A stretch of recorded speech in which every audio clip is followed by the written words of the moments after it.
we are live, I believe. Checking.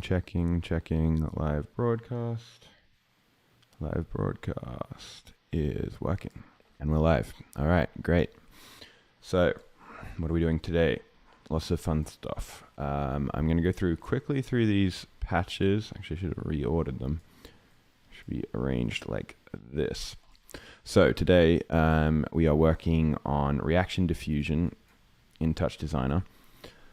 I've been having a few ideas about making an audiovisual like live performance thing, and so today I'm going to be working on some aspects of that. So I've got some music that I've written for it, but in between this music I want to have these sort of improvised audio reactive segments, and in order to do that I'm going to try and build some like audio reactive patches that I can use with my modular setup, which we're going to get to later over there, and that I can parameterize, link between Ableton and Touchdesigner, and have audio reactive fun with those.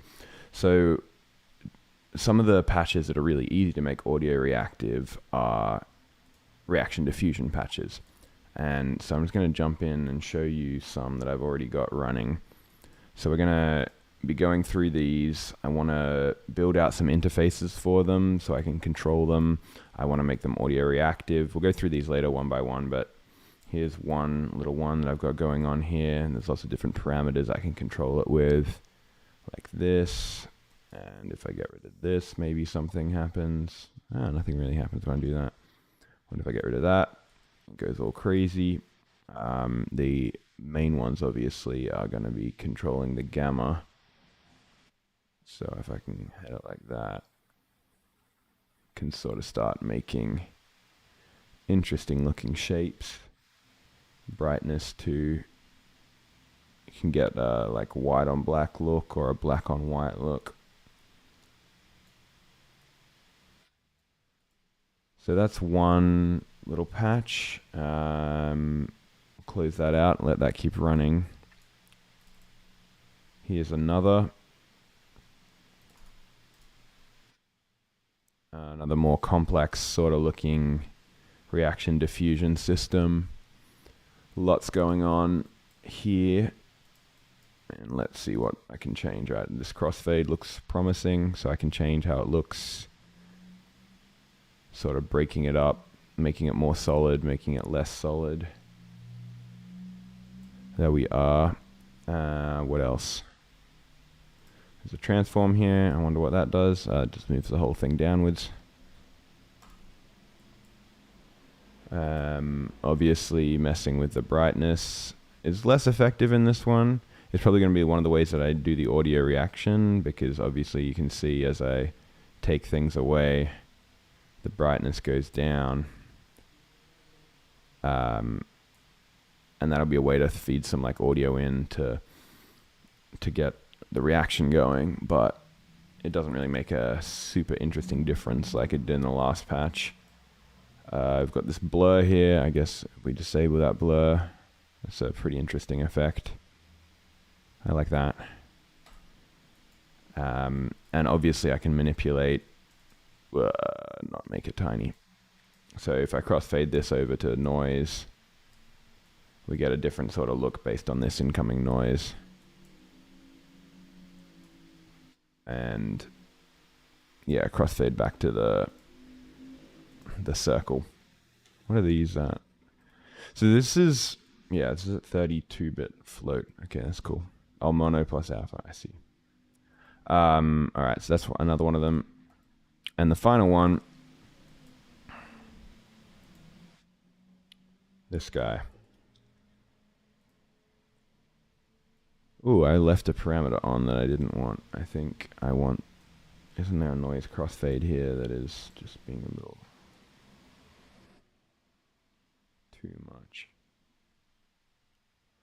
Okay, so this is another very complex reaction diffusion system. This one I have a bit of work to do on, because while it looks really interesting, the way it looks best is if I reset it by hitting this.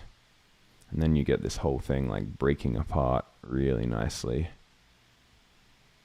It's doing it a bit faster than I thought. Wait, I think it's too much sharpening. Not enough sharpening. Yeah, that's what I want. It now breaks apart really slowly. Sort of like explodes across the screen. I really like this, but I need it to be a lot more controllable. Have it reacting to audio a bit more.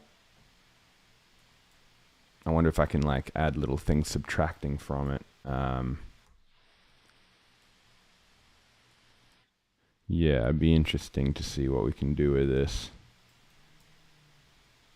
Because like you see these black spaces are obviously causing these large areas of black. But once they're full up, they sort of fade away. You can see that across there. Just check. Yeah, a 32-bit float here too. Okay, so that's the kind of systems I'll be working on. The other thing that I wanted to do first was show you basically how to do reaction diffusion. I'm going to call this, in Touchdesigner, this is reaction diffusion demo. So all this, when I first got into Touchdesigner, I was thinking about how to make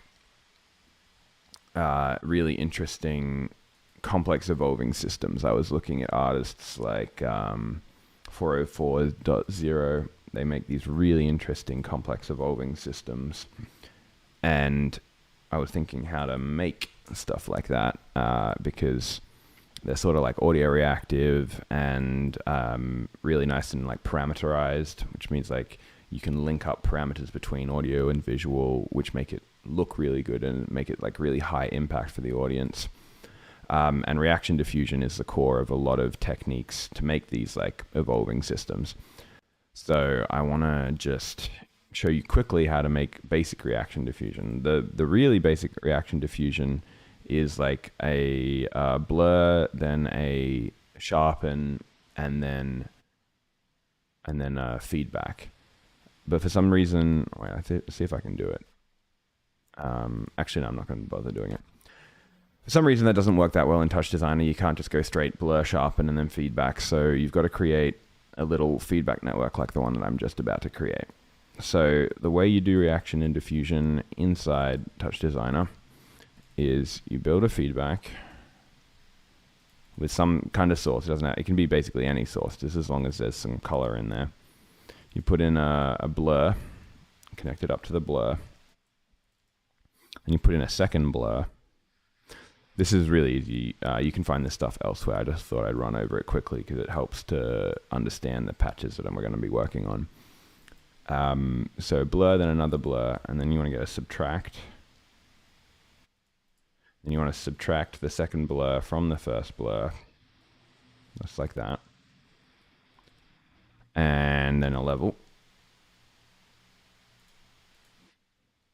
And then a composite. I'm going to use an over for this example. So I'm going to composite that over the source. Doesn't really matter what you use here. It starts mattering later a lot more, but for now, this is fine.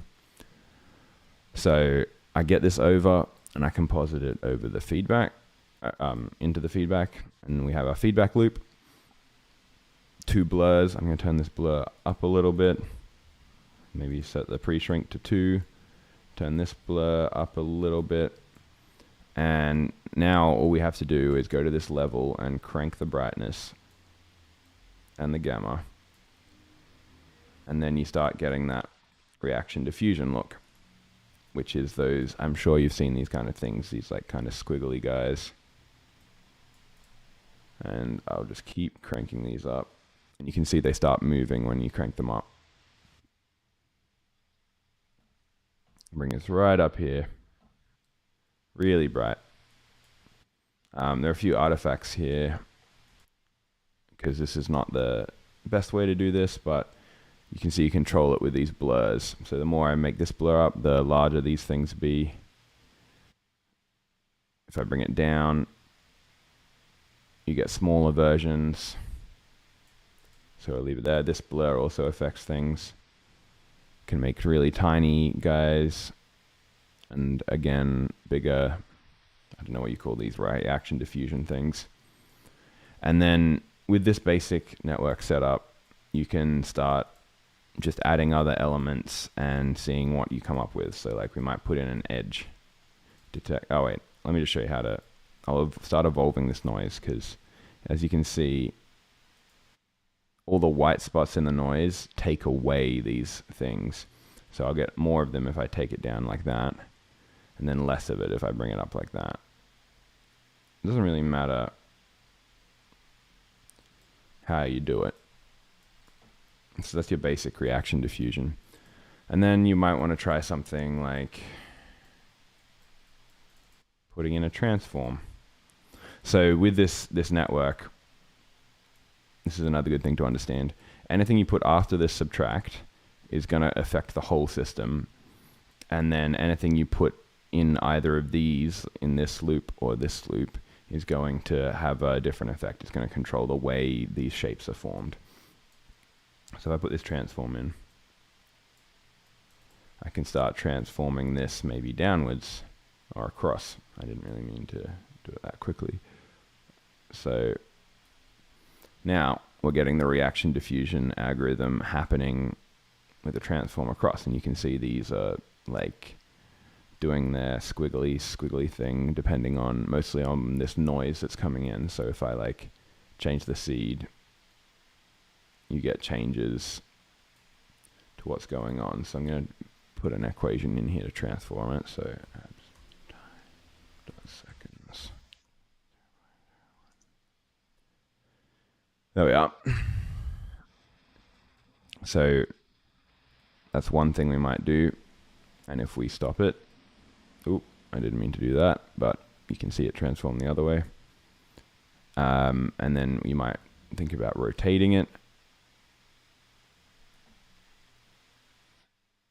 And then the faster you move it, the smaller those things are going to end up being. And yeah, there's lots of things you can do with it. The easiest thing to do to get some basic motion, add a displace, make a noise. It's just going to be the texture that I'm displacing it with. It doesn't really matter that much. Just go in here with abs. Wow, I can't spell tonight. Seconds. So now I've got some noise. I might decrease the harmonics, increase the period, and then displace. Bring the displace weight right down. Put this guy into the feedback loop. And start displacing with this noise.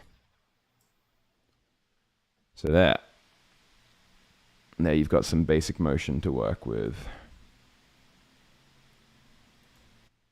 And this isn't moving fast enough. So there we are. That's how you do reaction diffusion in Touchdesigner. And so all the packages that I'm going to work on next are sort of based on this idea, this reaction diffusion concept. So we're going to jump into them and make some changes so that they're parameterized and easy to control. And then after that, make them audio reactive, which is fun. Okay, so leave that demo over there. We don't really need it. And we'll go into this basic one. So these reaction diffusion things are things that I've already built. Where am I going to leave this? I think this guy's going to stay here.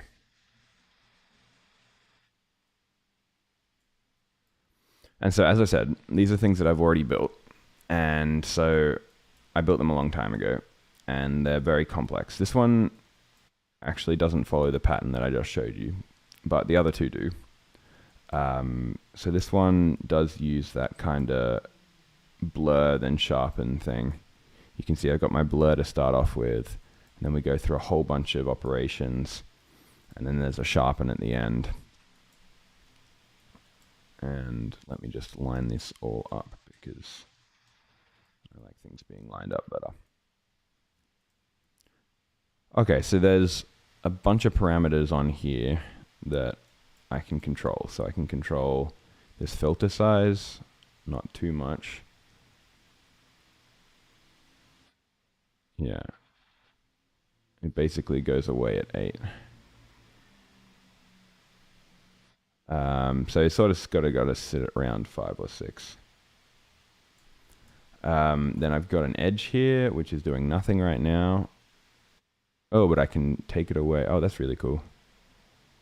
So I can sort of use this edge strength to cut it up into little drops of, I guess, rain. I wonder if I slide this down slightly, if I can. So it makes like really thin versions of. All right, and let me get rid of it entirely. And we get back to our normal patch. This level obviously is going to be the most important because we've got this brightness, and we can swap down. Sort of like an effect where you're changing between light over dark and dark over light. That's really nice, like rain falling. Then the gamma also, too much. Okay, so I got to be careful not to bring it right down to 0. And you can just pulse it to reset it, which is also a very other cool thing to do. Just keep pulsing this, and it's just got a ramp coming in here. I feel like this over is hardly doing anything because you're getting a solid texture. There's no alpha in this texture by the time it gets over here. So this over basically does nothing, but it's still there. And so yeah, the relation between the gamma and the contrast allows us to get a lot of different ideas from this. Some that I like more than others. But it's in a very like small range of what you can do. That's cool.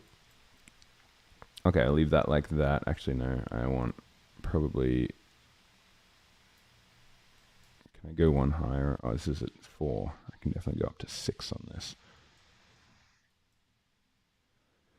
Nice, that looks cool. What's this transform do? That just moves the whole thing up. It's a cool effect, but I'm not sure I really like this area down the bottom here. Let's get rid of that. I know that these two transforms, I've got channel masks, and I'm going to make the thing go really hectically colored, so I don't want to play with them just yet. I've got a sharpen. If I get rid of it, what happens? Everything. Alright, so the sharpen is very important in this patch for making the image, so I'm probably not going to mess with this too much. Now this displace, I think, is an interesting effect. If I... Oh, did I skip something? Oh yeah, I skipped that displace. All right. I remember to go back to that at the end. So if I remove this displace, you get like very classic reaction diffusion patterns. And then when I re-enable it, it sort of bursts back into the more cut-up version of itself. So I think this could be something really audio reactive if you just like switching back and then you go bang, and then it bursts into something new, or you could keep like toggling between them.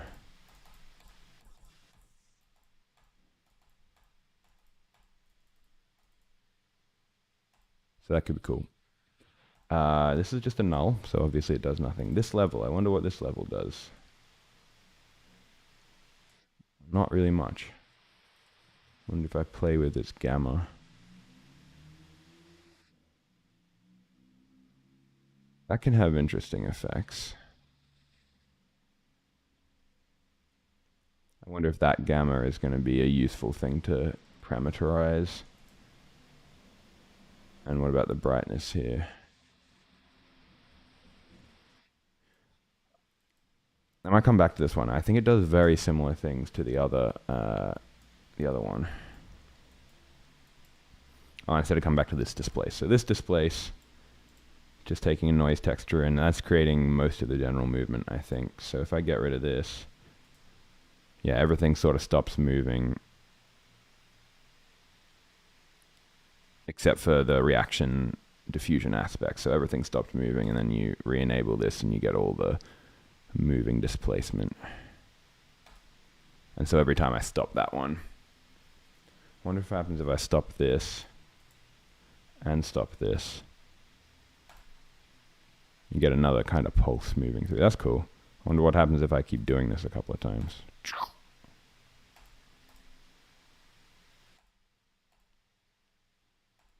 I think this is really cool because like you get these waves that move up through the reaction diffusion elements. You can have it like, all right, and then we stop it like that. I wonder if the waves will move through these larger cracks. It just like chops them up.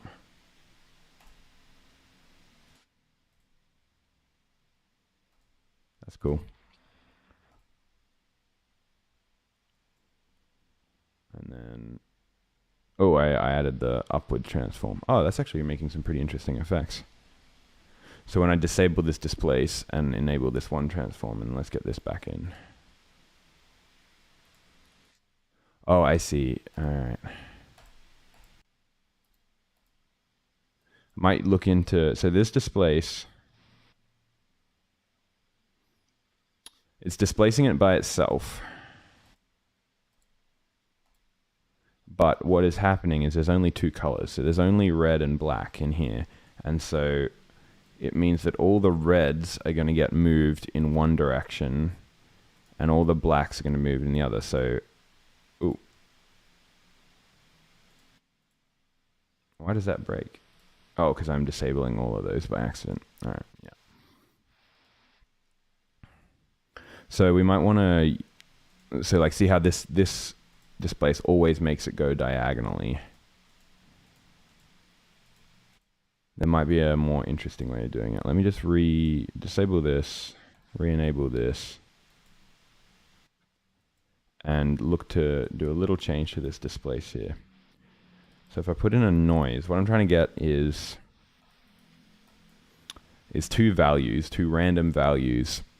So it's sort of randomized the way it makes it, this displace has the effect. So let me just show you. You see, every time this happens, you get this diagonal motion. Diagonal motion, you can see that diagonal motion. But I don't want it to be diagonal every time. I want it to be maybe even controllable. But the first time I'm going to try is a noise.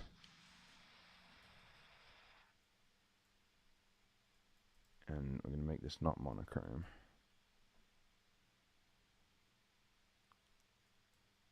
And the output is just going to be the noise. So this is generating like lots of different colors. I don't really want that. I just want it to generate essentially just two colors.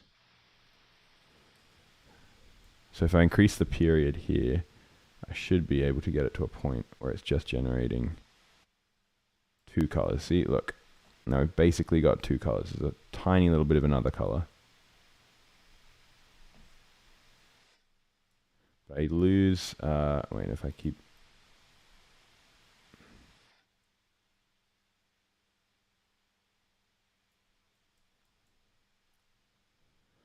all right, let's try this now. I'm gonna put this in here. And so, yeah, this is the problem that I thought I'd have. It has a much smaller effect.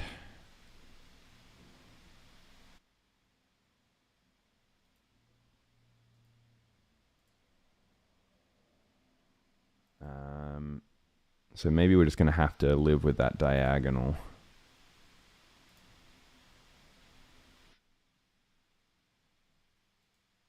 Because these options are not making much interest.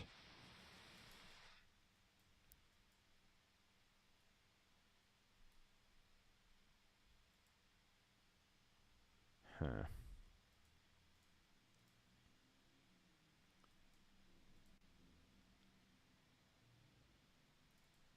I'm just gonna have a look in here. What pixel values we're getting. So I'm opening this up, displaying the pixel values. So we're getting full on zeros all over here. And these are around 1.4.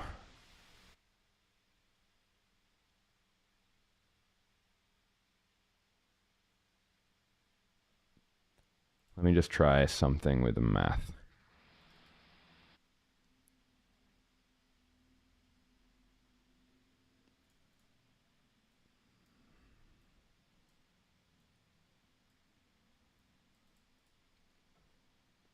So what I can do in the math is I can take different, like white is always going to be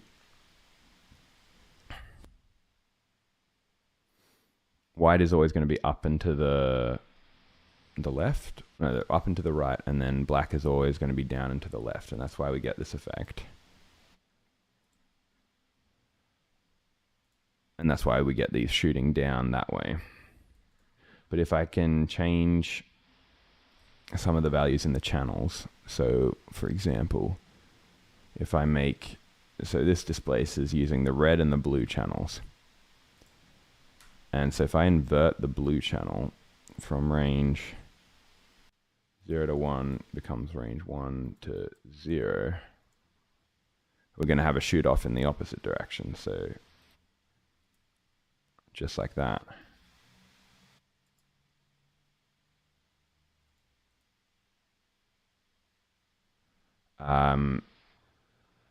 And then if I inverted the red channel, it's going to shoot off in another diagonal direction. So just like that.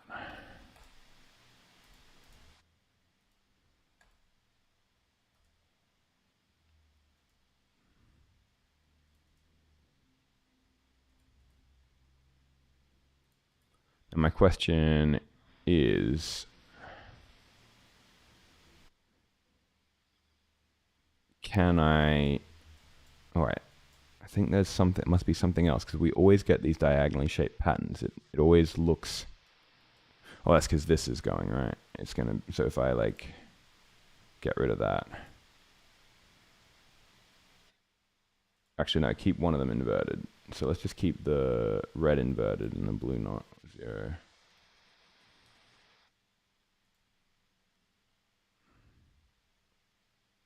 It's always going to be going diagonally one way or the other.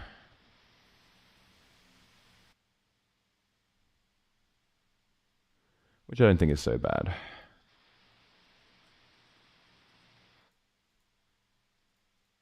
But what we might do is look at randomizing the options here.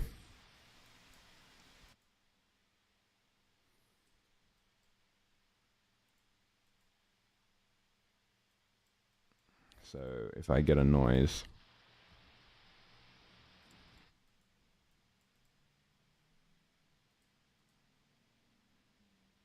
actually, let's do it a different way.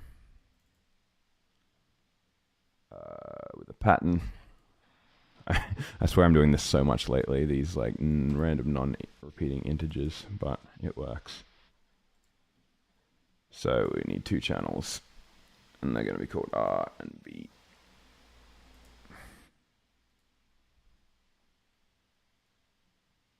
Like ideally I'd want to be able to make one shoot downwards. Let me just see what that looks like if I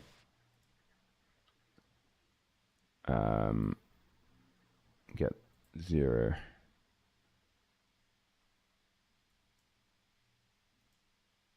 Actually, let's make it 1 to 1. Get rid of this guy. No, that's not doing anything. Okay, all right. We're just going to randomize the 2 of them. So this is going to generate. Well, actually, I don't want random non-repeating integers. I want just random.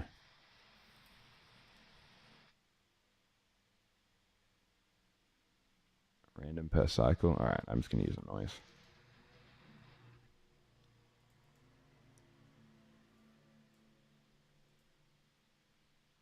And this is just going to be time sliced. Actually, no, it's not. It's going to be 1 sample.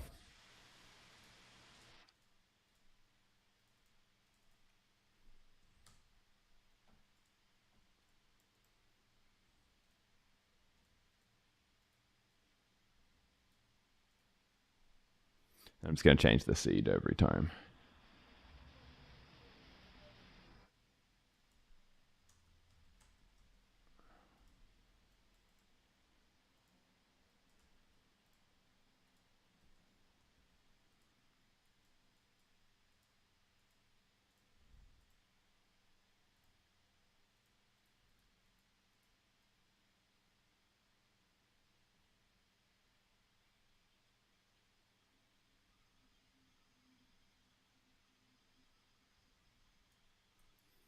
Okay. So now we just reference these over here. This is going to mess things up for a while. So that's going to be the R value. And then we just need to go 1 minus that. So this is the opposite each time. Do the same thing for the B. And then copy that. And then 1 minus. There we are.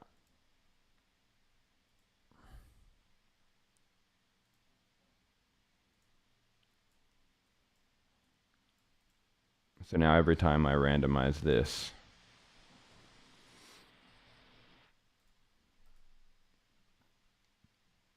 we get it moving off in another direction.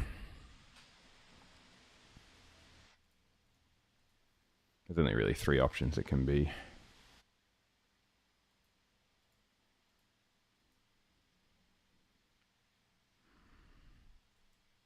I did promise I'd show you these 2 transforms. And this is where things going to get really like glitchy and hectic. So let's just enjoy these. I don't really like it. I prefer it black and white, but there might be some of you out there that do love it. So let me know what you think. So when I do this, when I disable these, what these are transforms. So transforming the thing like this, they do exactly the same as this, except they only transform one channel. So like one color channel. So we get is like the RGB splitting out and everything going crazy. So if I get rid of this, we get that. That's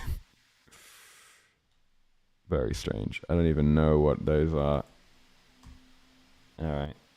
So you can see we've just split the R and the R and the B into 2 others. So let me like, get some pretty cool stuff like that. But then when it's like that, I think these random artifacts are because of this. I wonder if I replace this. Oh no, they still come.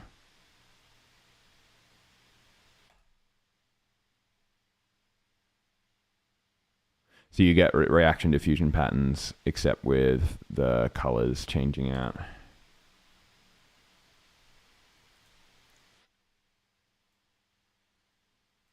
Oh wait, I wonder what happens if we just like change this.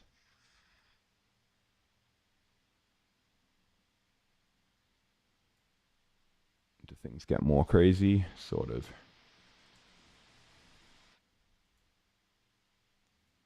And then even if I get rid of this, this transform is causing the issues. You're still going to get all that red and blue in there because it stays.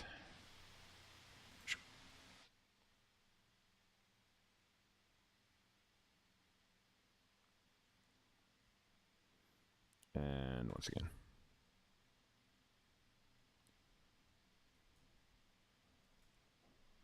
And so I can use my other transform, which is this one. And we get a further split into all the RGB primary color things. So this is taking the green channel and moving it downwards.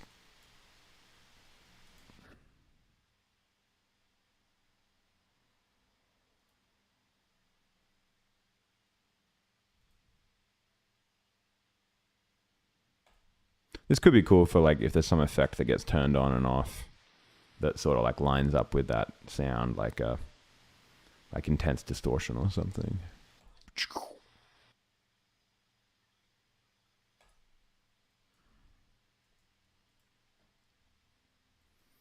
All right, and then And we can have both of them at the same time.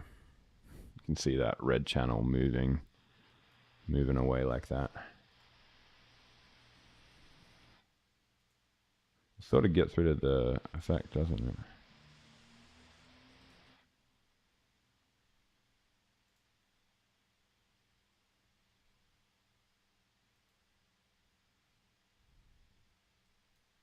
Oh well.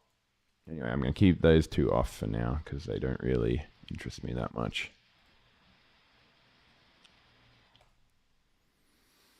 And we're back to our black and white, which I think is the better color scheme.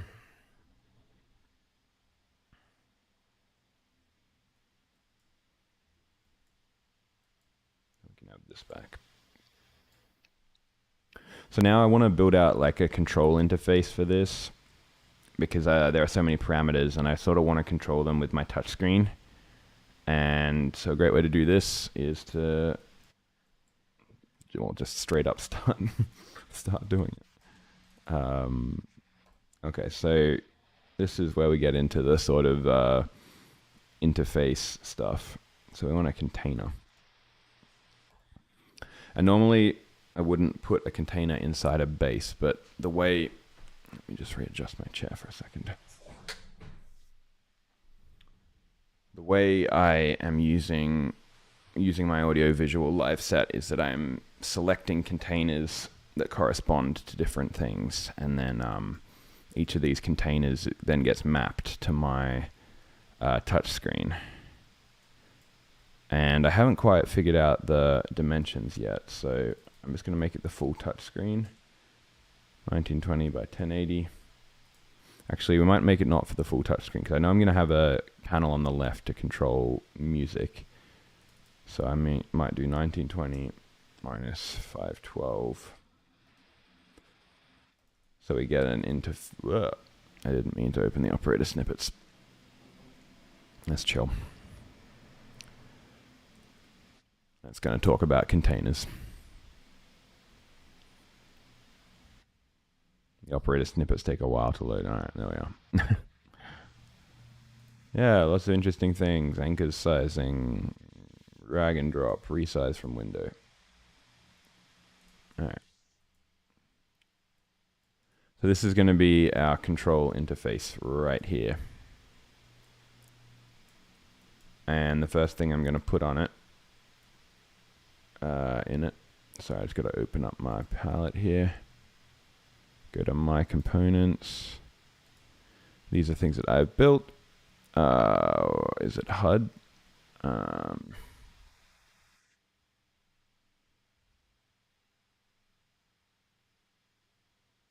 think these are like UI is what I want. Yeah, so this is an XY controller. And this is another container, because when you put containers inside containers, they become... So this is a special kind of UI controller in that you set the center value. I've got some controls here. I think I can change the mode from hold to sticky. So this is just like a normal XY. Like that. So I'm going to use a bunch of these. So when we see these containers, we've got the XY in the container.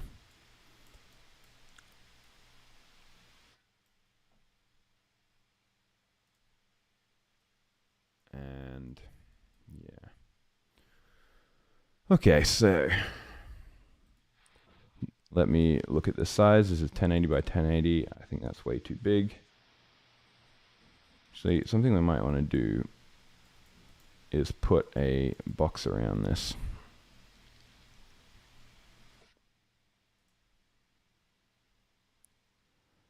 So something I didn't think about was that as I'd be combining this, I'd need to combine it with other UI elements. So I didn't think about putting boxes around things. So if I'm going to get a rectangle,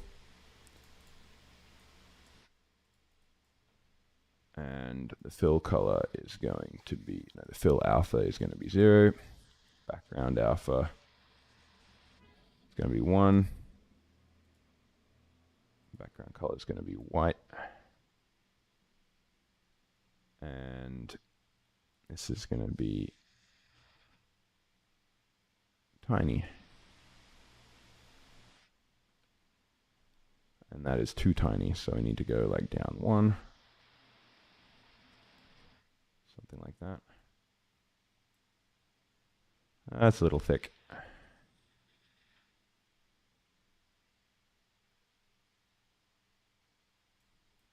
There we are. Now I've got borders around it.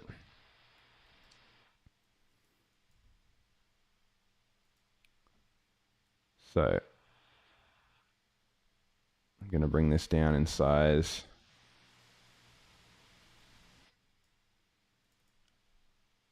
I think 256 by 256. It's going to go 512 by 512.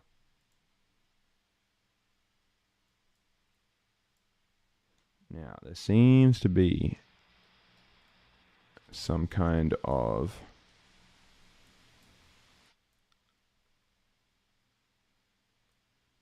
I think it's just that these are too small.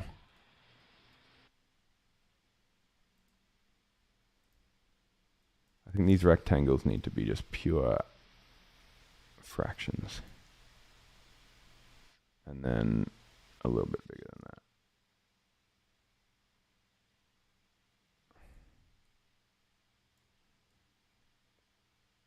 Okay, so now we've got our XY controller. And the first thing I want to control with an XY controller is going to be the brightness, the brightness and the gamma. So luckily we have these outputs. They go from what? That's confusing. Oh no, there's 0.5 to minus 0.5. But I can go outside the range. Okay, that's good to know. What happens if I click out? All right, but I can drag out there, but then I have to click back in. Okay, that's fine with me. So we end up with a null, then add an out here.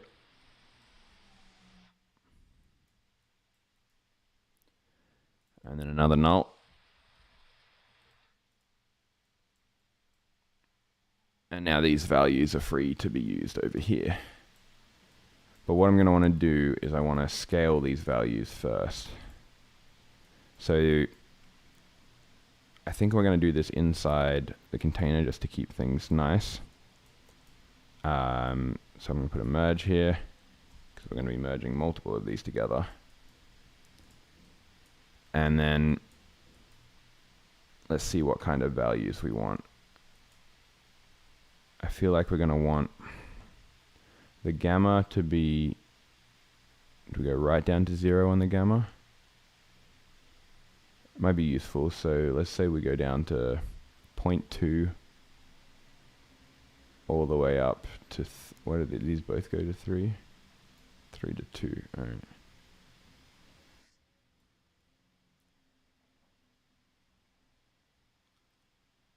I'm just trying to get a good range for these.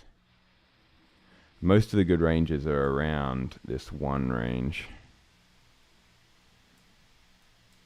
So I think we're just going to go 0.2 to 2 on both of them. I'll just say 0 to 2 on both of them. So I'm just going to put in a math.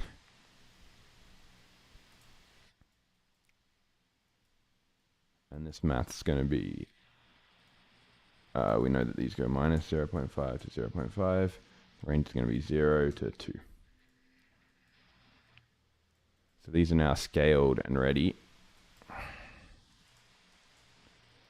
And I'm going to send them out. So this is going to be, I think we'll put brightness on, this is the X. I think X we want to be gamma. And then Y we want to be brightness. Okay, so now our XY controller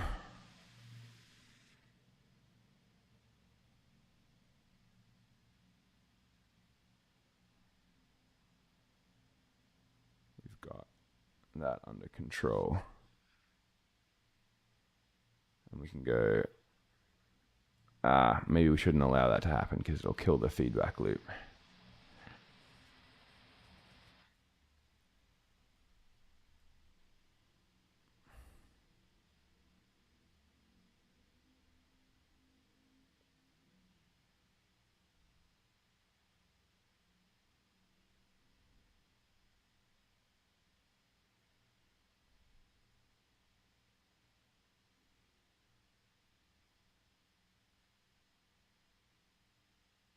And also, I don't think I like the brightness being able to go that low.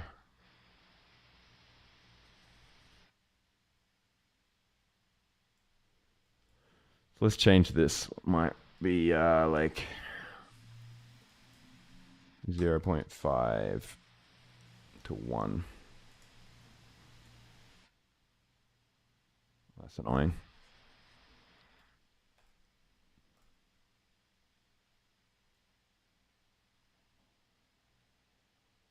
Oh no, not to 1. To 2.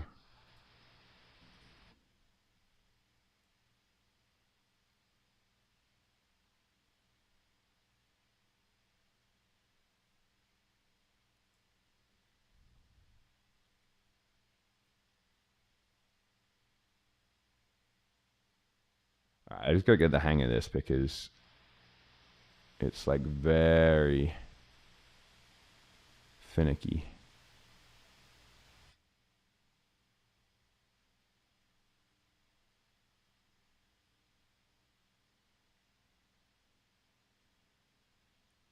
I eventually want to be able to use this with like the touch screen.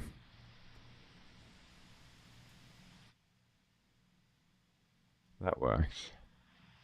Let me just see what this is like to use on a touch screen. Whoa, this looks really strange on the touch screen. You can't really see this because you can't see my touch screen. But, oh yeah, I've got it set up wrong for touch screen use. All right, we're not gonna have to not test the touch screen today.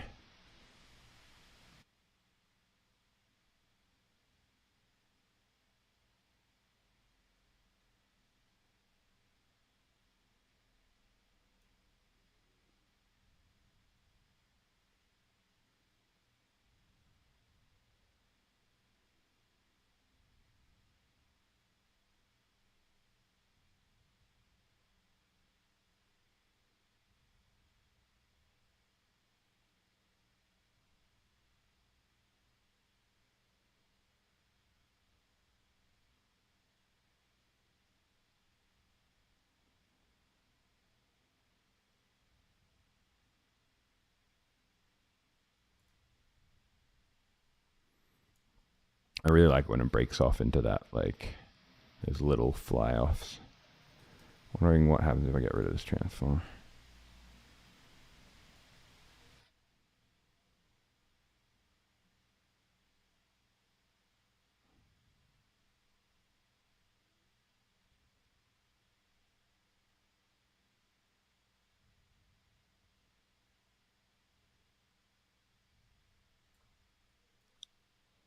Yeah, I think we need to keep this transform.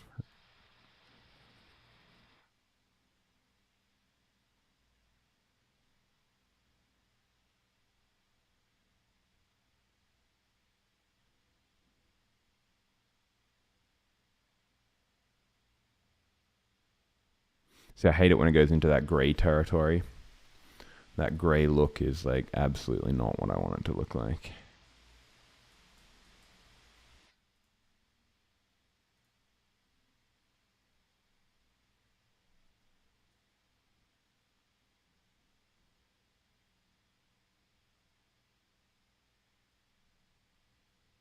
I like the black on white and the white on black, but then when it goes gray, it's just not what we want. All right, what other parameters do we need? I guess we need a button for this displace.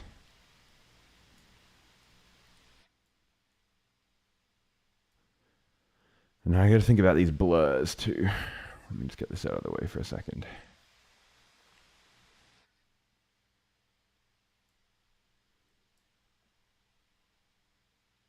So is there only one blur? I've only got one blur in here. Let me just zoom in on this blur for a second and see what effect it really has. So obviously the filter size is going to once again create the size of the reaction diffusion thingies. Wonder if this interacts much with this guy. I guess it makes it go away faster, but then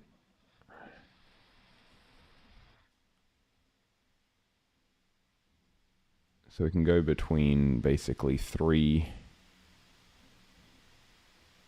and 8, maybe 9, not really 9.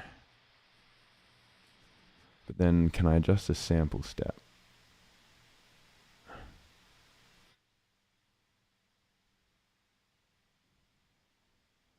Don't actually know what the sample step does. So we're going to learn about blur for a second. All right. You can do multi-pass blurs, horizontal Limburg. Yeah, pre-shrink.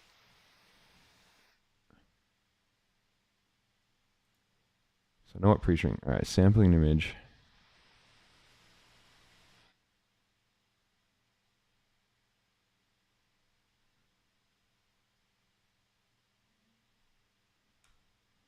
All right, I don't really know if that helps us much. And I don't know if these different blurs look different. Gaussian, it's pretty similar. Box is having a different sort of an effect. More harder edges.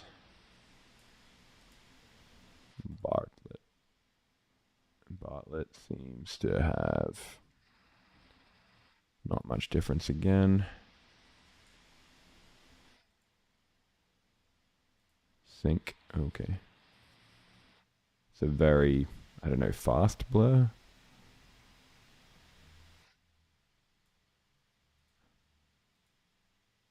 Hanning. I'm just going to adjust this.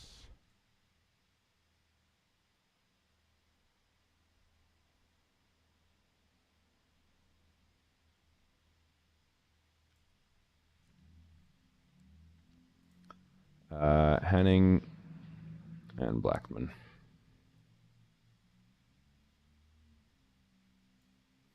I don't think it makes that much of a difference. I'm going to keep using Catmull ROM blurs.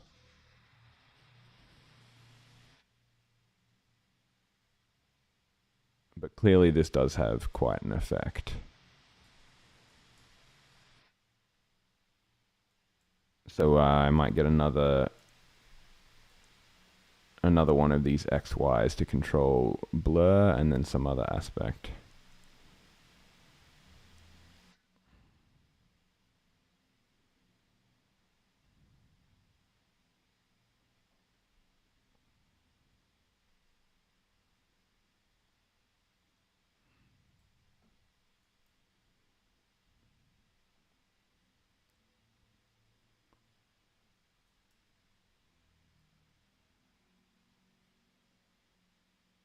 All right.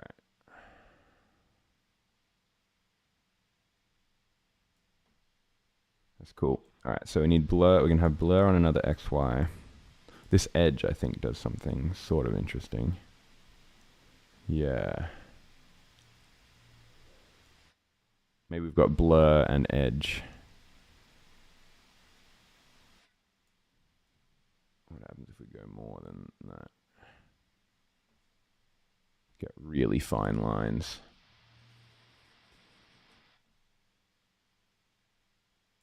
So I'm going to make another one of these XYs.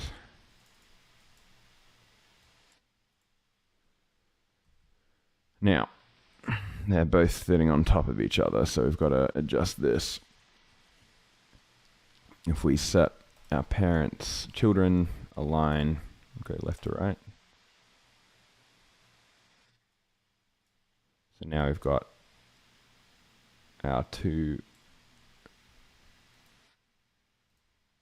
Yeah, that'll do. So I've got our two XY controllers up here. And then we got to do some scaling.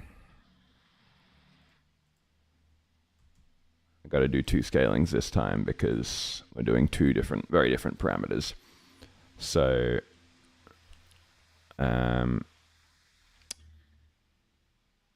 what do I want? I want to select.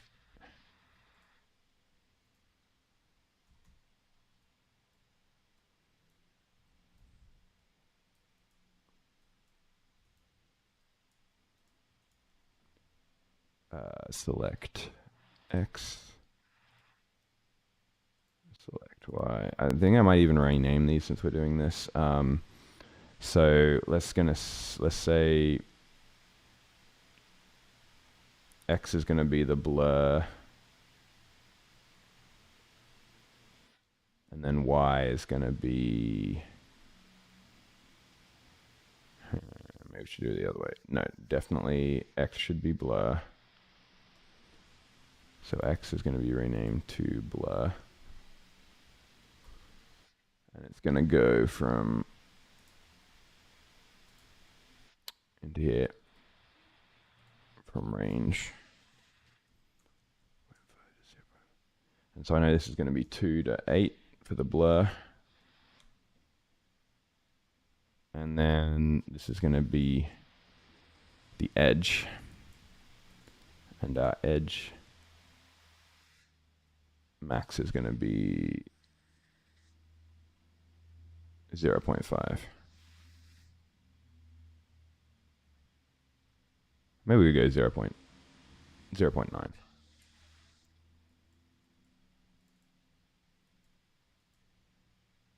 So rename to edge.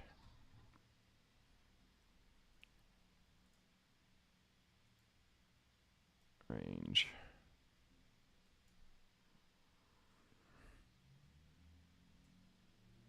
To 0 to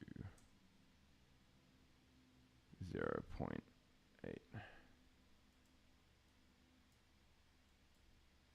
You know what we might also do is I might want to adjust this with an S curve.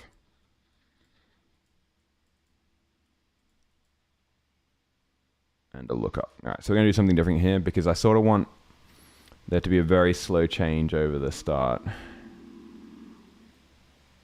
Linearize. This is how I basically want the curve to work. So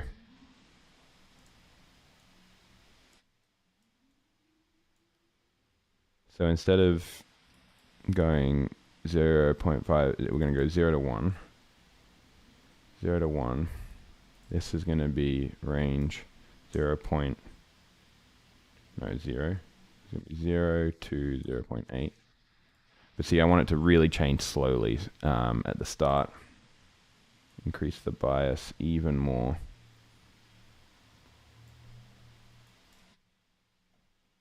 And then we're going to do a lookup. That's going to go in there.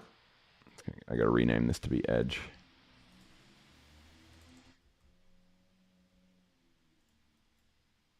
And then we can just merge these guys into here.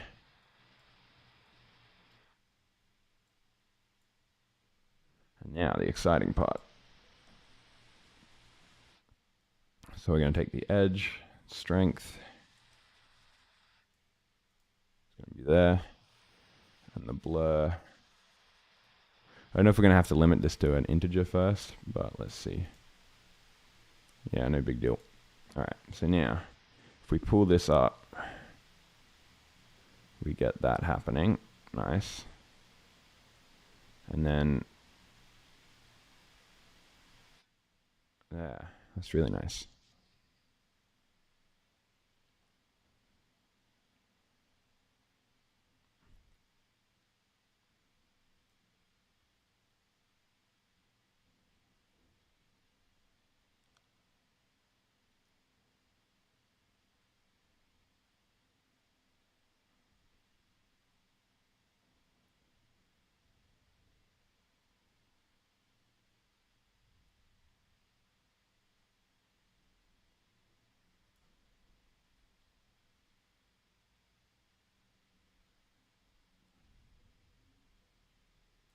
You can get a lot more interesting effects, and especially if I can start using these with like two hands to control.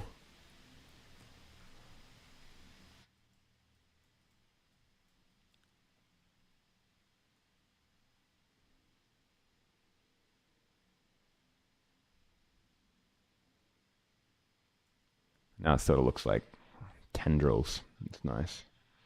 I can take that look away, bring it back.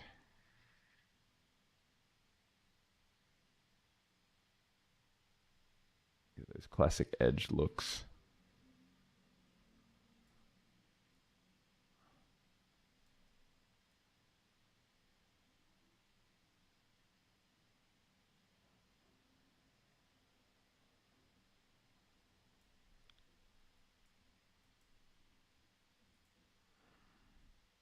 Happens if we stop the displacement.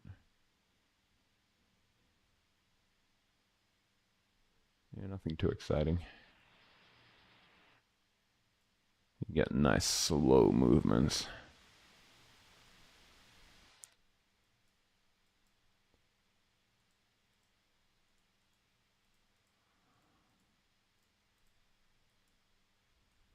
But it's still better with the displacement though.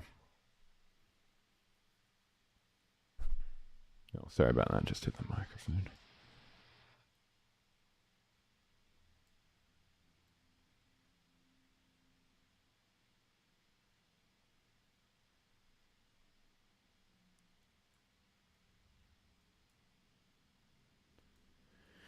Really cool. Now we might need some buttons. So maybe I think I want like a panel of buttons here.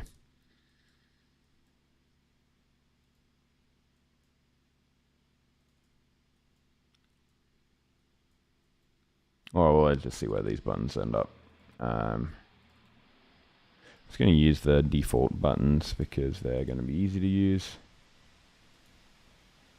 Let's make this 100 by 100.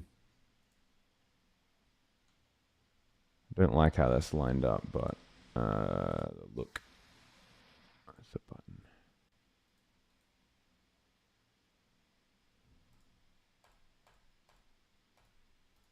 So it's just on and off. Label is going to be... how am I going to call this? Call it S displace. Self displace.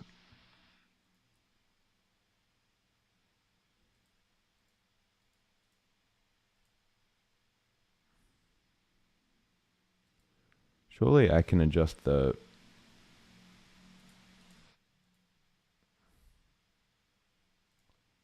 I want to change the text size.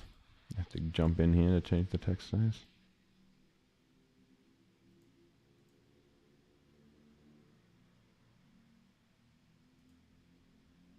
Right.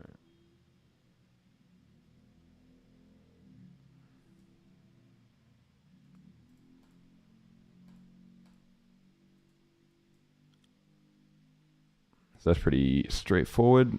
We're just going to take this out. I might just rename it because it's good practice. To S dash displace.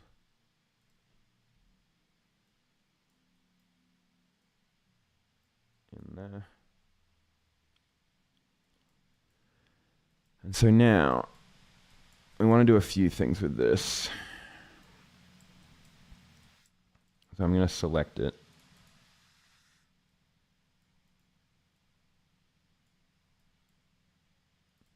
And so I want to select that S displace. And one thing, so I want to change the displace weight. So I'm going to put in a math. And a null.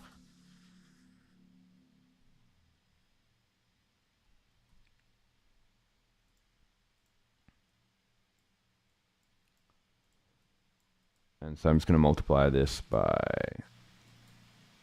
0.001. Actually, you know what's an easier way to do this is just to do it in here. can't be bothered. All right, so we take this. That obviously makes things a little bit crazy. Times 0.001. So I'm taking the value, multiplying it by 0.001 in the equation. So now this button turns off the self-displace like that.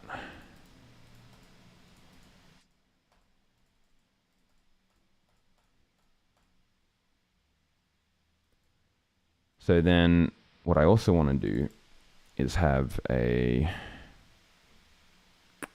pattern with random non-impeding integers. It's just going to be one of them. 1 to 10,000. And then this is going to this. It's going to randomize it. So now every time I hit this, we get a new random seed, and that is going to control this noise seed here. So now we get a new random direction. So every time we go, it goes a different way. See those little things? All right, let's try a different control here. So I don't want all that. Now, see, it'll change direction.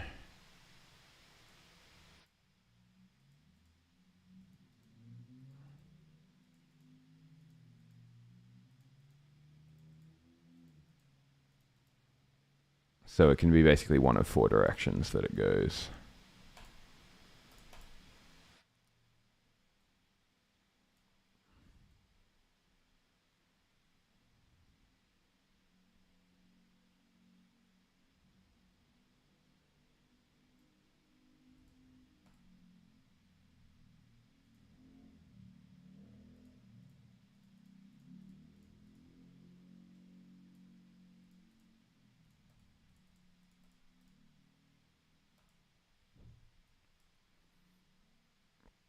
But I think I want to keep it on most of the time because it makes those like kind of interesting things happen.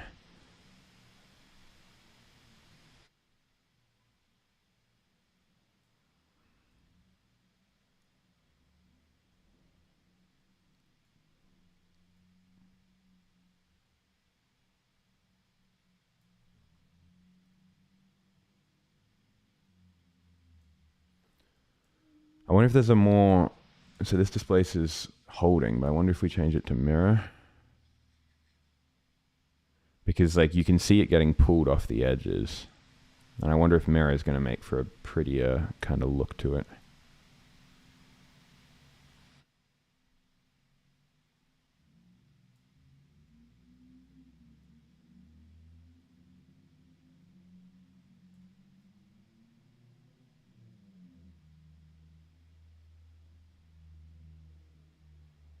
It still gets pulled off the top, so I think leaving it on mirror is going to be the best option.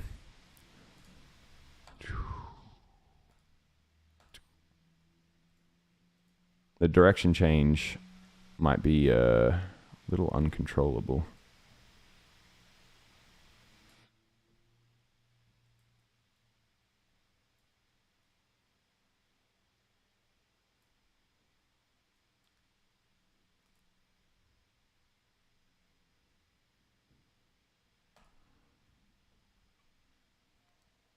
But I guess it is this operator that makes it interesting, so we'll leave that.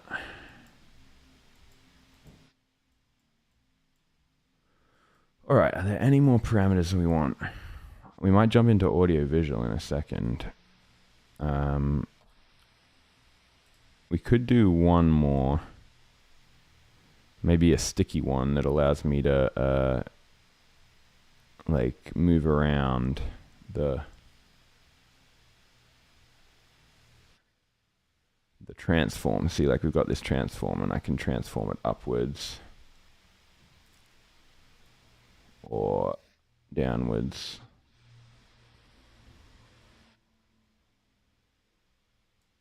Or left to right.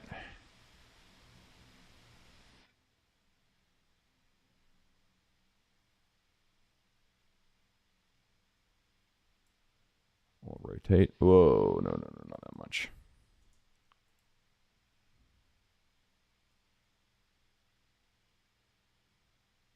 Or scale. Well, that's trippy. Let's try playing around with that for a second.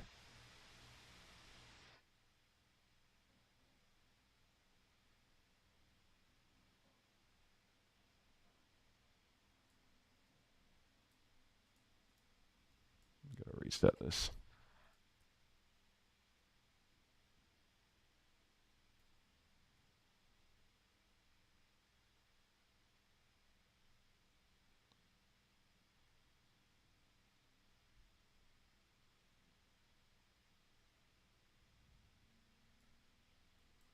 It's way too much. Bring it down. If it does, it's just like really slow. Yeah. Let's try that.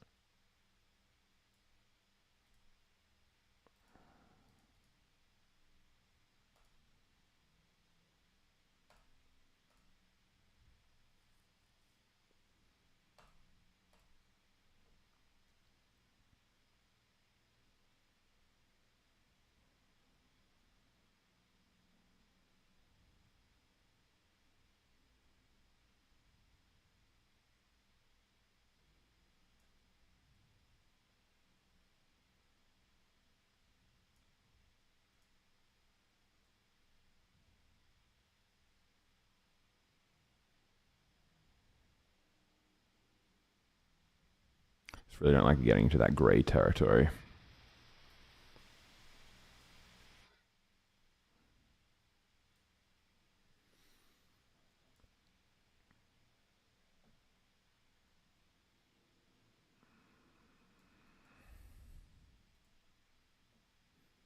I think it's probably better without the intense movement towards. Maybe I'd put that on as like a intense effect at the end of something. But let's get it somewhere a bit more reacting. Something I can also try to do is add like a subtract. So maybe we could put in a noise.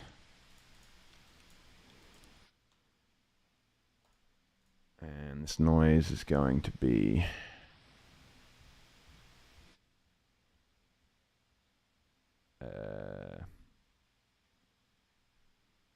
I'm going to use this.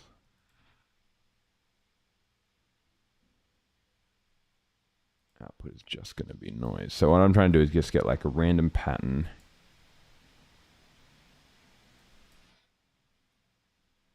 that I can deduct from the main one and sort of offset the whole thing. So I'm going to put in a limit.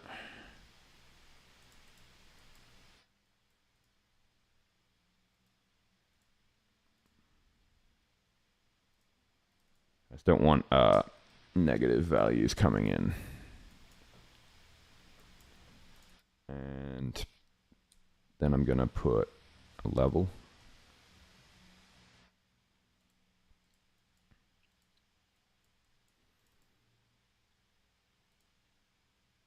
And quickly I'm going to put in a button. Change this button to be momentary. Add a null. This null is going to control the post opacity.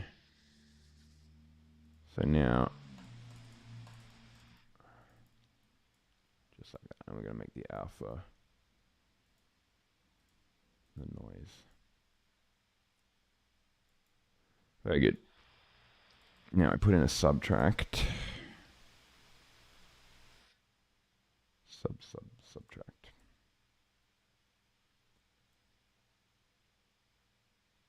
And we are subtracting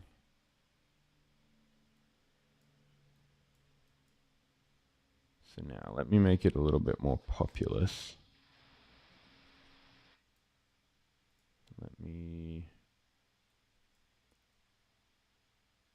Let's see what happens if we go like that.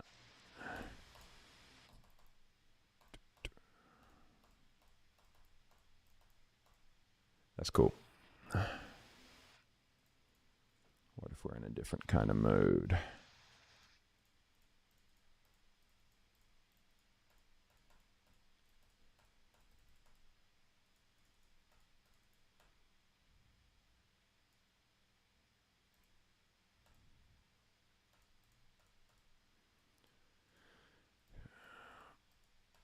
So that could definitely be a audio reactive element that we have just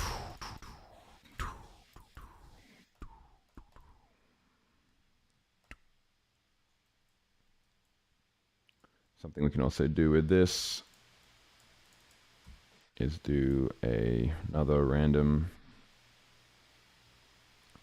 non-repeating integer, a pattern, random non-repeating integers, 1.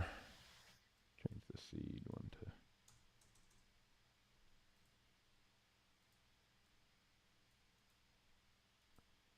and then seed the noise with this. So now we're going to get a different noise pattern every time.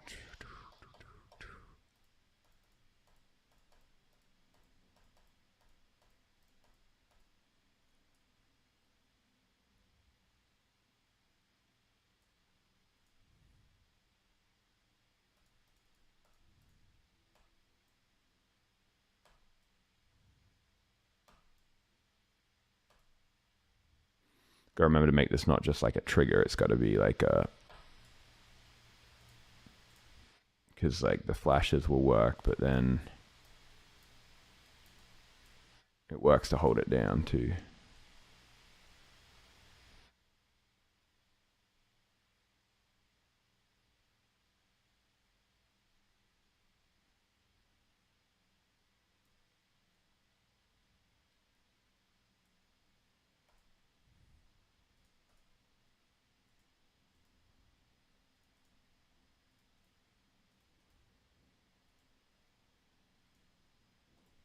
All of these things are elements that we can make audio reactive.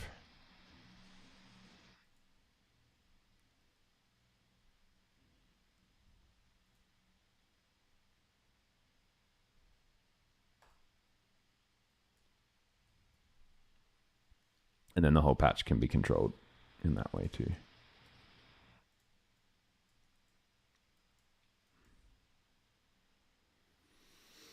So that's like the interface done for this one.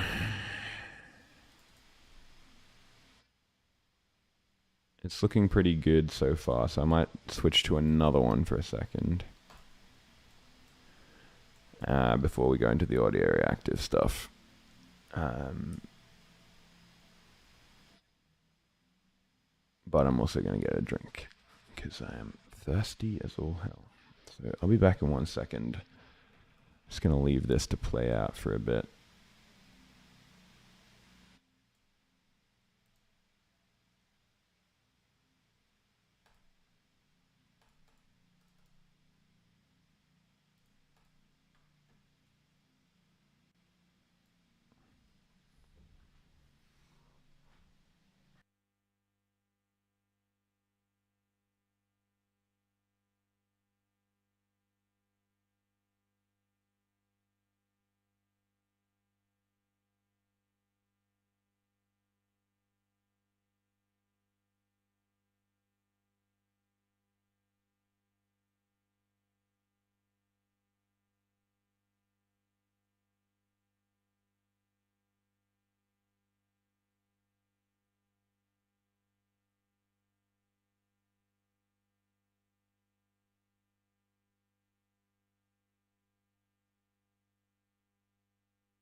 All right, we're back on. And I have some water. So, all right, next thing, I think I'm going to leave this one for a second. We're going to jump onto a different reaction diffusion system. So this is a basic one. Save this. And let's jump into a new one.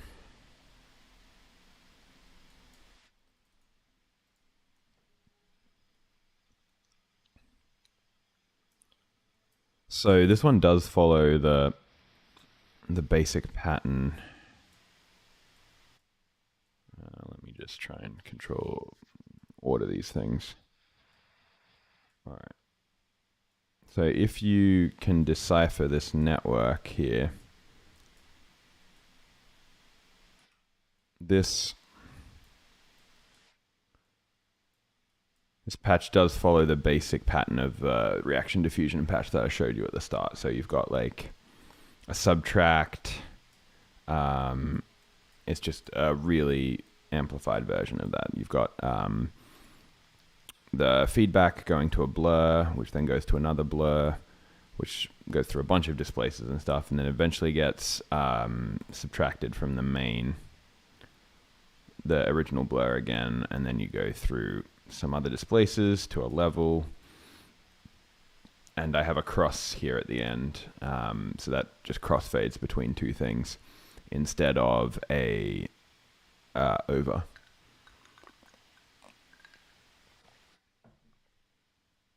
So I'm going to look into some ways I can use this crossfade. Like, I'm just going to look at the parameters that I've got here, how they affect things. So first of all, this crossfade, 1.22.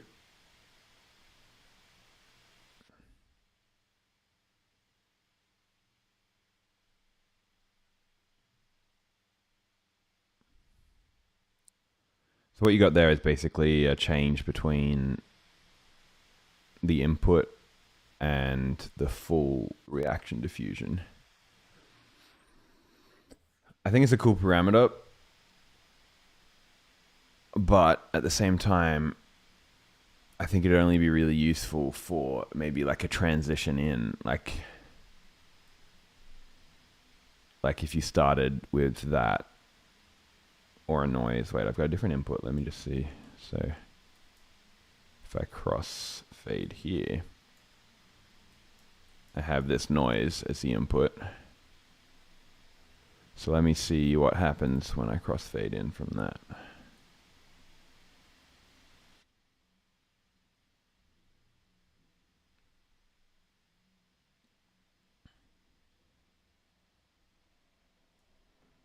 Yeah, you get a pretty similar effect.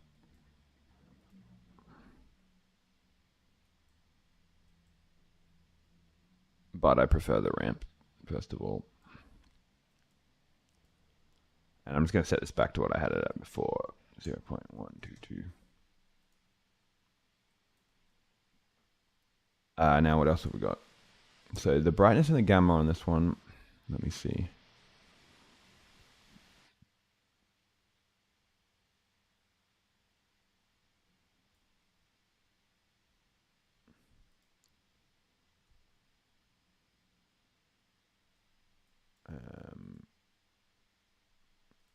Sorry. I sometimes reset things by accident. So 1.16. And I remember in the past I've used these brightness and gamma as audio reactive elements, which work quite nicely. Let's see what else we've got here. We've got another transform.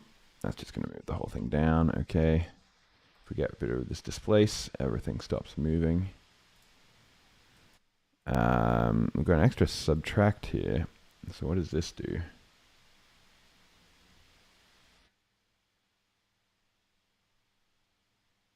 Nothing much. I might get rid of this. It does nothing.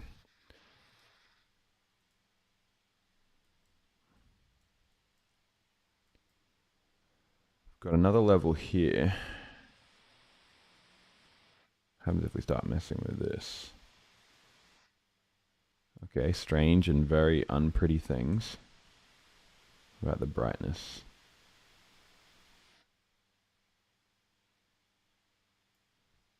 Once again, strange and unpretty things, so I'm going to leave that. I've got an add here with an edge there.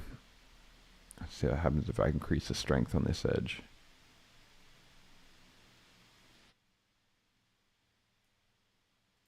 It doesn't do very much. I'm going to leave it how it is. About this displace. Now that has some effect. Makes everything a bit more static. Now there's a noise crossfade here.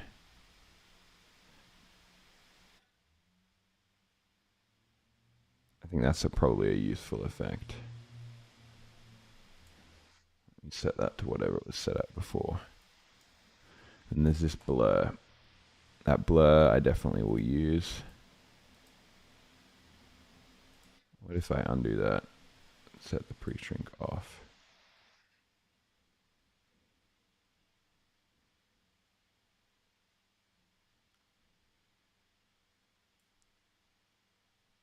Now, does this do anything? If it's like that, no. Alright, so we leave that blur in there like that. And this blur is, does this do much? Oh yeah, we can take it into a really nice territory like that.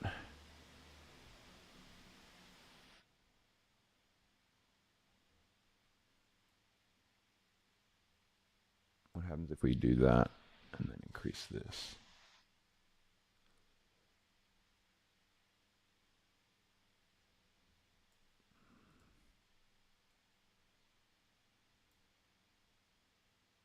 So I think these two blurs are definitely going to be on their own little XY pad thing.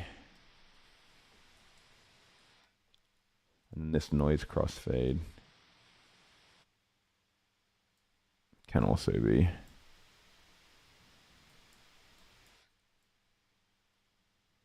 That's about it for this one. So I can do that real quick. Gonna go in here, grab this container.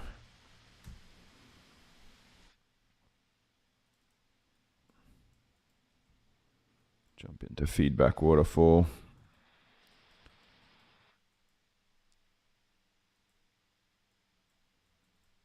And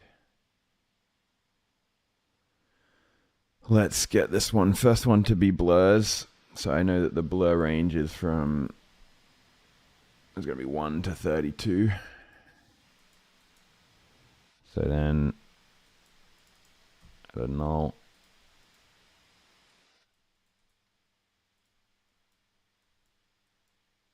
And these two blurs. So I think I'm going to put this blur, because we're going to want it around the center. This is going to be the X one. And then this is going to be, wait, did I just put the X in?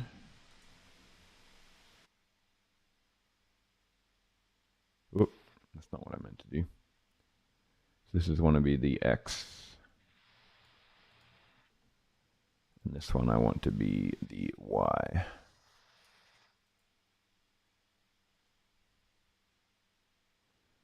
So the Y I want to probably keep down at 0 most of the time. View this. All right. Wait, no, I'll put this over here.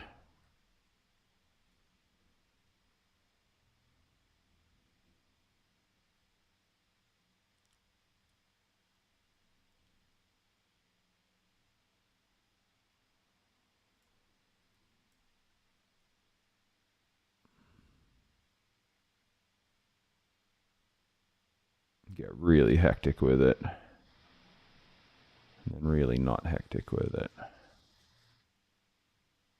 And that's like your sweet spot about there, but then you can get more hectic down here.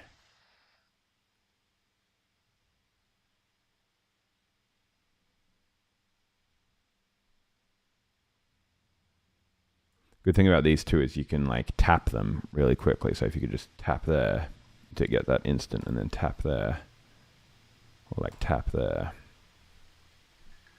Nice.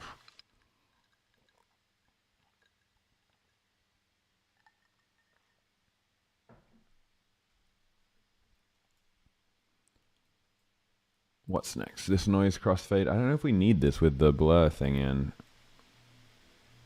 It's a pretty similar effect. I think I'm just going to leave that how it is. This noise animated though. Yeah, okay, cool.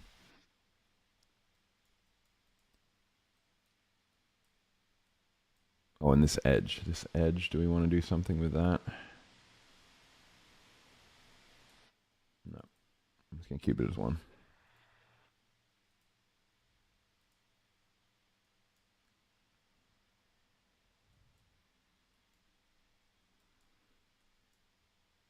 I think that's probably about all I want to do with this one.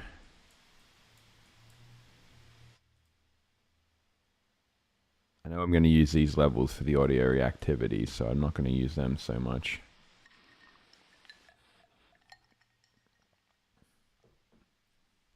Actually, you know what I might do is activate this transform. This can be like a joystick controlling the transform.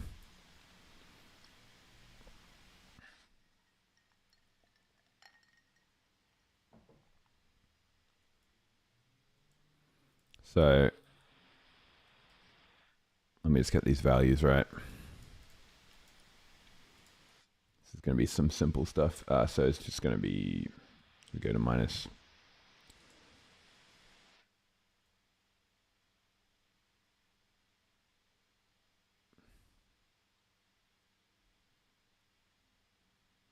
I think -3 is about the fastest you'd want to go on that. It's not really interesting to go much faster. You just get a cascade, so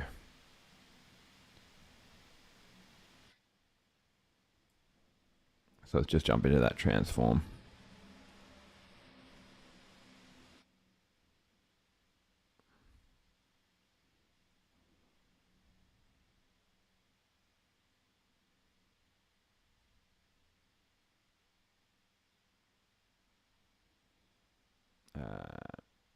Let's leave that. Leave that there. All right, so let's map that transform. So you can get rid of all this.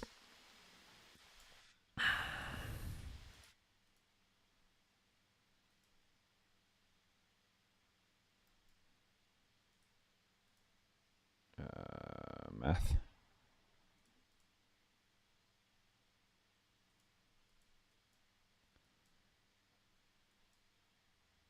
We don't want this. We need this disconnected.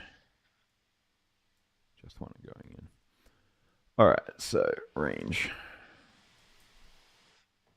-0.5 to 0.5 to -0.003 to 0.003.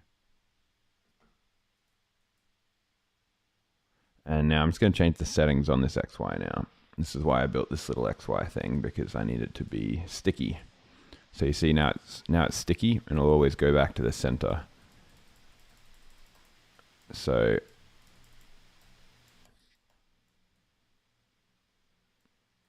that's fun. And I can make the sticky filter even faster, so it goes back to the center even faster.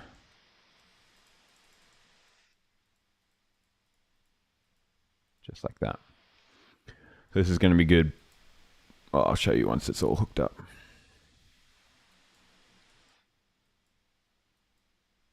So I've got this null already here.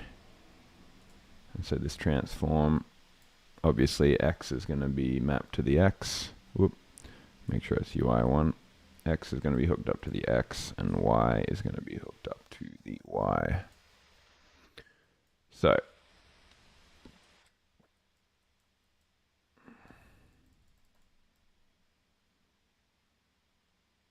now I can sort of pilot it around.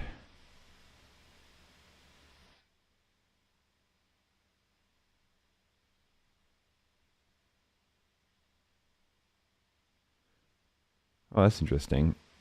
When it's set to sticky, it sticks to the bounds. I can actually make it a bit more strong, I think. Let's go even like pretty heavy. So now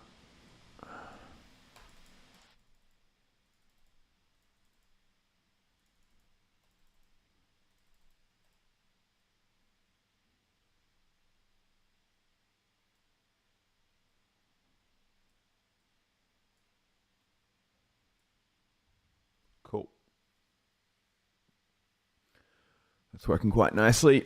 And I can get rid of this S displace thing because it's not getting used anyway.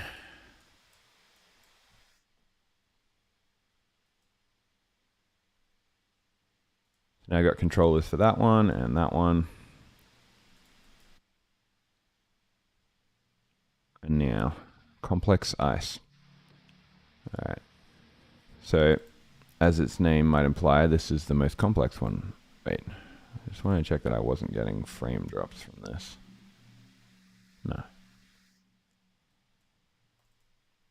All right, complex ice, the final one.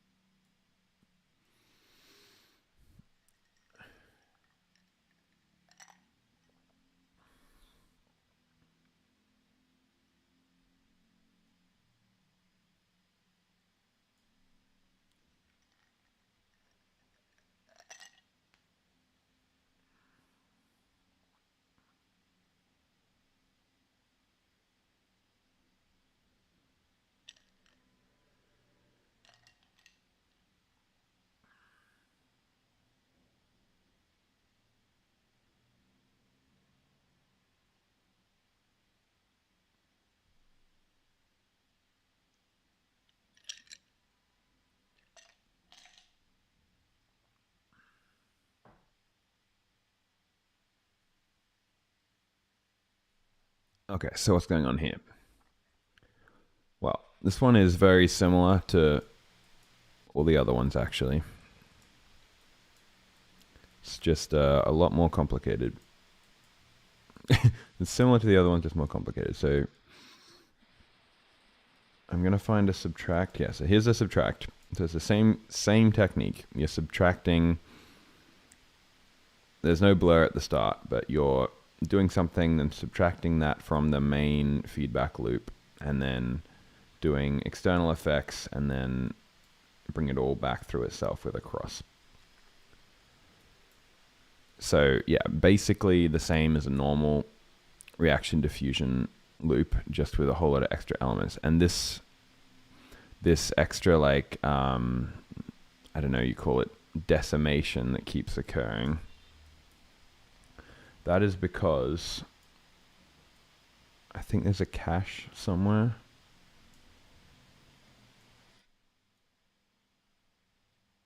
Oh, maybe not. I don't know why it occurs. I built this a long time ago. But this feedback loop, this texture here is really important because you can see it sort of lines up. This area then gets filled in, and then you can see this whole area starts getting thinner. So what is going on in this really important. You can see this hole lines up with this hole here. So let's just jump through a couple of parameters that we might want to add. First of all, let's get rid of this displace. That stops the whole thing. All right, now let's think about this blur. It's at 12 right now. What happens if we bring it right down and right up?